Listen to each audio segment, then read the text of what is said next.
রাতের অন্ধকারে রাস্তা থেকে এক যুবককে তুলে নিয়ে গিয়ে মারধরের অভিযোগ। ঘটনাটি ঘটেছে মালদার চাঁচল থানার ভান্ডারিয়া এলাকায়। আক্রান্ত যুবকের নাম বাটুল শেখ, তার বাড়ি যদুপুর এলাকায়।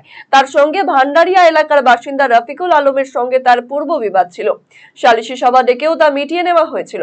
মঙ্গলবার সন্ধ্যায় বাটুল ওই এলাকায় একটি ক্রিকেট টুর্নামেন্ট দেখতে যায়।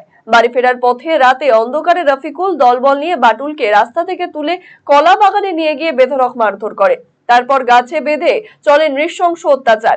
এই মারধরের ছবি ছড়িয়েছে সামাজিক মাধ্যমে, যদিও তার সত্যতা যাচাই করেনি আরসিটিভি সংবাদ। আশঙ্কাজনক অবস্থায় চাঁচল সুপার স্পেশালিটি হাসপাতালে চিকিৎসাধীন ওই যুবক। চোখ সহ শরীরের একাধিক জায়গায় রয়েছে গভীর ক্ষত।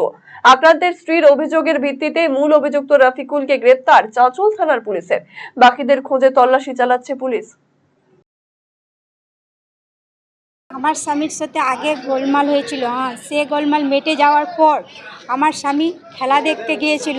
খেলা দেখে আসার পর বাদ দেখে নিয়ে কলা বাগানে গিয়ে মারধর করেছে।